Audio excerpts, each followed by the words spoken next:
Hello everyone, welcome to channel Mahasu fitness. और आज हम बात करने वाले हैं जो कंट्रोवर्सी चल रही है अभी सबसे ज़्यादा, राहुल फिटनेस वर्सेस भुवन चौहान वर्सेस अली बिलाल 23 शेरू क्लासिक।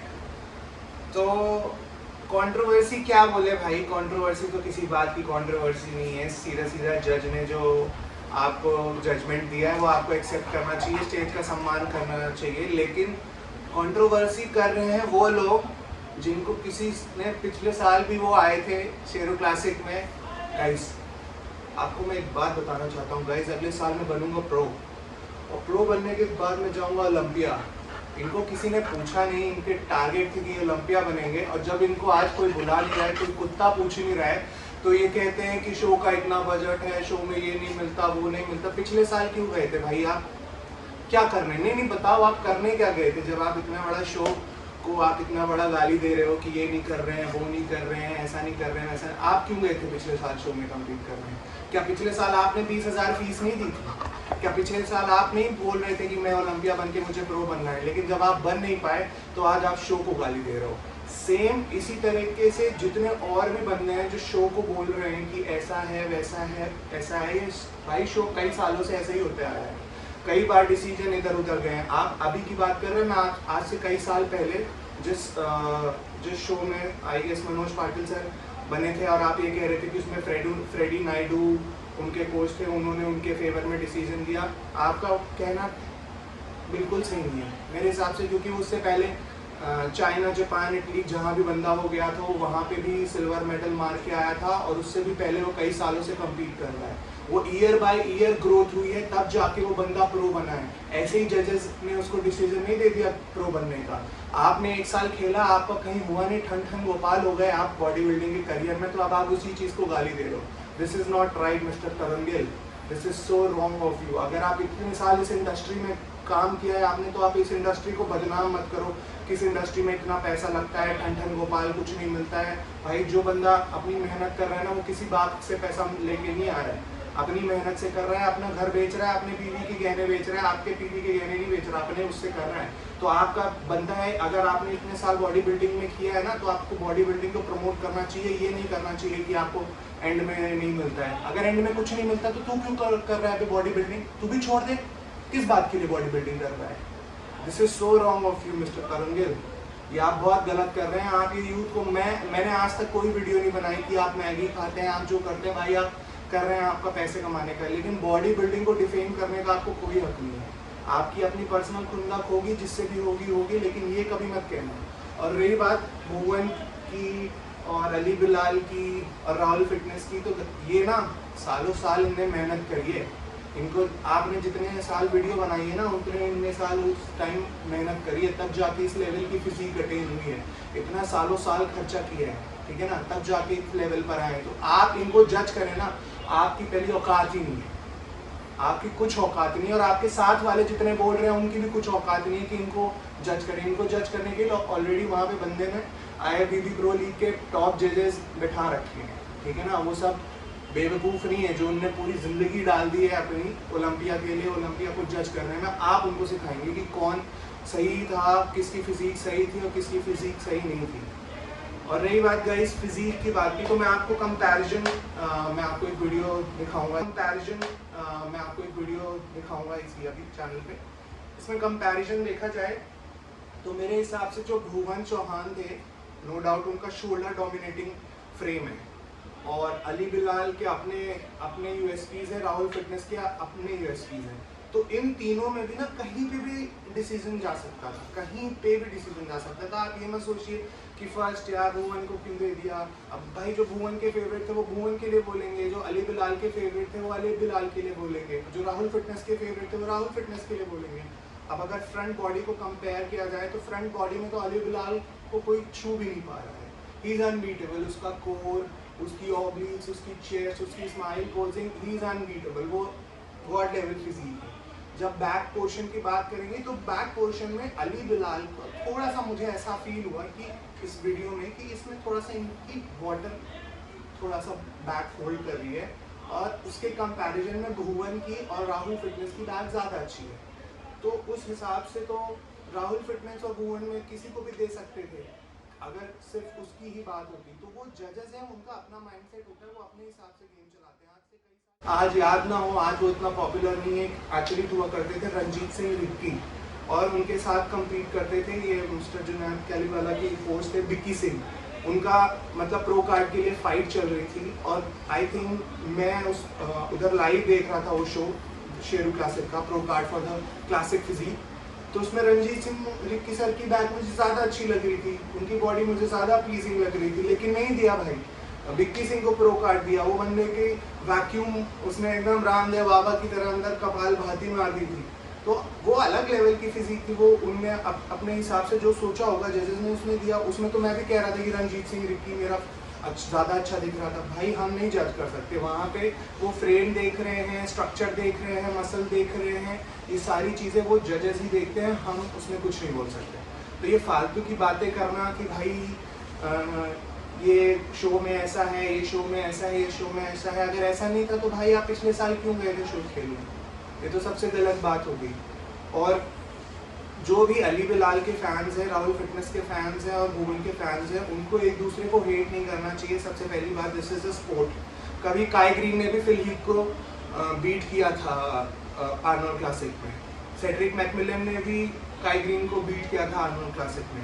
तो ये शोज हैं, ये उस डे पर डिपेंड करता है जिस डे पे आप अपनी फिजिक को प्रेजेंट कर रहे हैं। उस दिन आपकी जो फिजिक है वो पीक करी कि नहीं करी, किस चीज़ में वाटर रह गया, किस चीज़ में ऊपर नीचे रह गया, उस चीज़ के आधार पर आपका रिजल्ट बनाया जाता है। ना कि ये कि भाई इसका स्ट्रक्चर ऐसा है, उसका स्ट्रक्चर ऐसा। सबके ओपिनियन हो सकते हैं, सब अपने अपने जो ओपिनियंस अपने पास रखिए भाई, वहाँ पे जजेस हैं। और मेरे गुरुजी ने एक चीज़ सिखाई थी, कभी भी जो भी स्टेज पे डिसीजन आए ना, उस चीज़ का सम्मान करिए और सम्मान के साथ खेलिए, तभी ये स्पोर्ट आगे बढ़ेगा। ये हेट करके आप ना बॉडी बिल्डिंग को ख़राब कर रहे हो कि उसने ये कर दी, उसने ये कर दी, उसने ये कर दी। भाई एंड ऑफ द डे ये सब के लिए बिजनेस है, मुझे पता है, लेकिन जो लोग बॉडी बिल्डिंग से प्यार करते हैं ना, वो बॉडी बिल्डिंग को डिफेम ना करें ये कह के कि इस शो में पैसे नहीं मिलते, इस शो में ये नहीं मिलते। भाई अगर शो में पैसे नहीं मिलते थे और ये नहीं था तो आप पिछले साल क्यों चले गए थे शो में? गाइस मैं इस साल शो को खेलूंगा, मैं जीतूंगा, मैं ओलंपिया पहुंचूंगा, आप ही ने बोला था ना। लेकिन आप you are never ever near to that, आप सिर्फ बोलते रह गए। और ऐसे कोई भी कुछ भी बोल रहा है, मुझे उसके लिए हेट नहीं है, लेकिन आप ये तो मत बोलो कि शो में पैसा नहीं मिलता, शो में ये नहीं मिलता, शो में वो नहीं मिलता। मुझे नहीं लगता शेरू क्लासिक से बड़ा कोई शो है इस समय इंडिया में। आई नो, ये देखिए बॉडी बिल्डिंग एक खुद प्राइवेट ऑर्गेनाइजेशन मतलब इसको मैनेज करती है, कोई ऐसा सरकारी स्पोर्ट तो है नहीं भाई कि ओलंपिया में आपको जैसे ओलंपिक्स में जैसे मेडल मिलता है तो डीएसपी की नौकरी मिलेगी, पैसा मिलेगा, ये सब चीज़ें तो है नहीं। पूरा प्राइवेट स्पोर्ट है, क्योंकि इसमें आपको ही पता है एनाबॉलिक्स इन्वॉल्व हैं, ये सारी चीज़ें इन्वॉल्व हैं, तो इसको कभी टीवी पे भी नहीं दिखा सकते, इसको प्रमोट नहीं कर सकते। तो ये प्राइवेटली एक स्पोर्ट है जो ब्रांडिंग के थ्रू, स्पॉन्सरशिप के थ्रू, कंपनीज के थ्रू और ये ऐसी फेडरेशंस के थ्रू चलता है। तो अगर आपको इस स्पोर्ट से नहीं जुड़े रहना है तो आप इस स्पोर्ट को छोड़ दीजिए और आप अपना कुछ और कीजिए, लेकिन इस स्पोर्ट को बदनाम मत कीजिए अगर आपने इतने साल इस चीज़ को दिए हैं तो। और जहाँ तक रही बात चीटिंग की भाई, तो आप ना ये सब चीज़ें छोड़ दो, क्योंकि आपका भी ना इसी से पेट चलता है। आप भी बॉडी बिल्डिंग और इतने सालों से जितनी भी स्टोरीज आपने कवर करी हैं, मैं उस पे तो एटलीस्ट मेरे को बहुत अच्छा लगता था वो चीज़ की। आप बहुत प्राउड होता था यार कि चलो कोई नहीं, तो ऐसा स्पोर्ट जिसको साइड कर दिया हो कंट्री में कि अनऑफिशियल बता के, उसके लिए आप इंटरव्यूज़ लेते थे, उनको प्रमोट करते थे, वो सब चीज़ें मुझे अच्छा लगता था। लेकिन आप कहीं के बिना पेली के, जिसको लोटा बोलते हैं ना, आप वही हो। आपको साहिल खान ने इतनी गाली दी, इतना कुछ बोला कि चोर है, पैसे लेके भाग गया, ये है वो है। आज वही बंदा को तुम हर पोस्ट में टैग कर रहे हो शेरू को डिफेम करने के लिए। भाई कहीं तो एक जगह सेटल हो जाओ, बिना पेली के लोटा हो क्या तुम?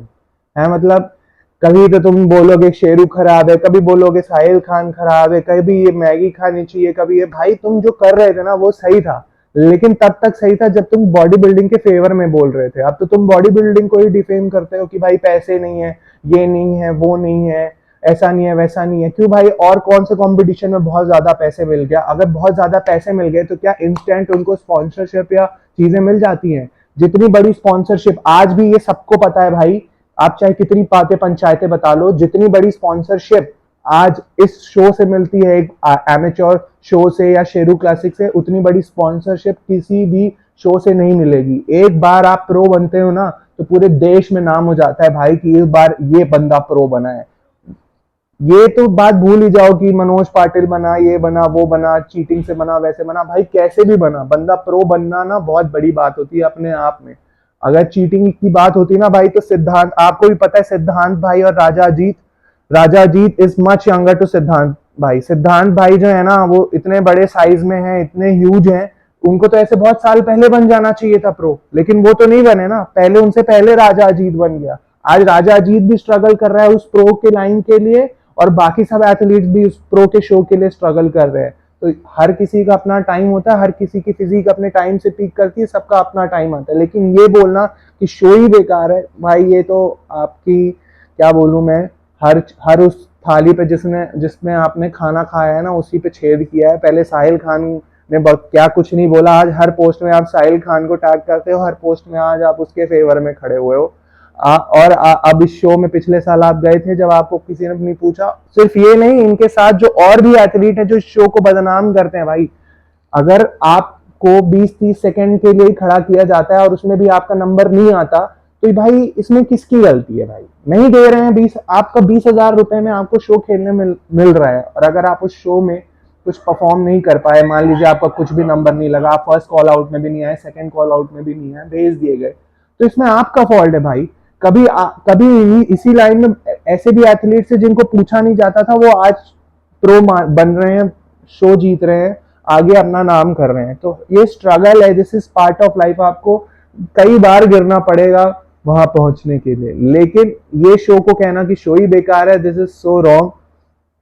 आप ही के बंदे जो फेलो एथलीट्स हैं, उनके भी बंदे जाके वहां मेडल मार के आए हैं, और एक नहीं कई बार मेडल मार के आए हैं, सबके नाम है, सबके अपने पहचान है। लेकिन ये कहना कि भाई शो ही बेकार है, ये तो बहुत गलत चीज है। अगर दम है ना, दम है आप में, तो जाओ वापस उसी शो में कंपीट करो, और जब जीत जाना ना तो फिर बोलना कि ये शो खराब है। आपने तो ये शो को छोड़ दो, इसके नीचे लेवल के जो शो है ना, आप उसमें भी कंपीट किए थे, आपको उसमें भी कुछ नहीं लगा, ठीक है, उसमें भी आप ठन ठन गोपाल ही थे। आप पहले नीचे के शोज में जाओ, पहले उसमें कंपीट करो, उसमें जीतना तो उसके बाद शेरू क्लासिक में आके फिर उसको जज करने के वो रखना। पहले आप तंबू वाला कंपटीशन जीतो, बाद में आप जीतना ये वाला IHFF प्रो।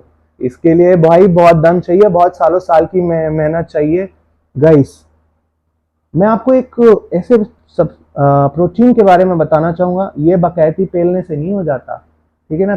दम रखो भाई, साइज बढ़ाओ, कंडीशनिंग लाओ, तब जाओ गेम खेलने। और ये जो जिस लेवल पे ये प्रो के एथलीट्स है ना, राहुल फिटनेस और भुवन, और ये इस लेवल पे हैं भाई कि आप इसको जज करने लायक नहीं हो, ना आप और ना ही कोई और जो फेलो एथलीट जो भी हैं, जो इनको जज कर रहे हैं कि भाई इसको नहीं जीतना था, उसको जीतना था, उसको। भाई सबकी अपनी अपनी चॉइस होती है। वहां पे जो शो करा रहा है ना बंदा, आप ही कह रहे थे ना कि 45 करोड़ रुपए प्रॉफिट कमाता है ये है, तो वो वहां बेवकूफ नहीं है जो इतने जो एक अच्छे से जज को भी नहीं बैठा पाएगा। वो जो जज वहां बैठा है ना, उसके हाथ से ज्यादा दिमाग है भाई कि वो शो कैसे बनाना है और कैसे नहीं बनाना है। और एंड ऑफ द डे मैं इस इंडस्ट्री को यही मैसेज पहुंचाना चाहूंगा भाई कि अगर आप मतलब इसमें हो ना, आपकी जितनी चाहे गम है, चाहे जितने दुख हैं, पर कभी ये मत करना भाई कि स्पोर्ट को बदनाम करना, क्योंकि स्पोर्ट से ना बहुत लोगों की रोटी चलती है। ये ठन ठन बिना पेंदी के लोटा, ये चाहे माने चाहे ना माने, लेकिन इसकी भी रोटी इसी चीज से चलती है। हर किसी की रोटी ना जो भाई इस फील्ड से जुड़ा हुआ है, उसकी रोटी बॉडी बिल्डिंग से चलती है। तो आप भाई आने वाली जनरेशन को और ये सबको ये मैसेज मत दो यार, वैसे भी फालतू के ही बदनाम है ये स्पोर्ट की, इंजेक्शन वाली बॉडी और डब्बे वाली बॉडी, ऊपर से ये लोग ये कहते हैं कि पैसा नहीं है, ये नहीं है, वो नहीं है। आप ऐसा सड़ा मैसेज भेजोगे तो कल को इस स्पोर्ट में कौन आना चाहेगा? आज के टाइम पे ना कोई भी मदर, मतलब किसी के भी मदर फादर जो है ना, वो ये किसी को सजेस्ट नहीं करेंगे कि भाई स्पोर्ट में घुसो। क्यों? क्योंकि पैसा नहीं है, ये नहीं है। आप सब लोग यही, पैसा पता है आपको मिलेगा भाई। क्रिस बमस्टेड के पास पैसा नहीं है क्या? क्रिस बमस्टेड भी कहता है कि मैं सिर्फ कंपीट करने से पैसा नहीं कमाता हूँ, काफी लाइट प्राइज मनी मिलती है ओलंपिया में भी, लेकिन वो एक स्पॉन्सरशिप, एक कंपनी डीलिंग, ये सब चीजें करनी पड़ती हैं, उसके बाद पैसे मिलते हैं। तो पहले आप चैंपियन बनो, फिर उसके बाद बोलो। और ये प्राइज मनी की बात छोड़ दो भाई। बॉडी बिल्डर किसी प्राइज मनी के लिए थोड़ी, पॉज कर।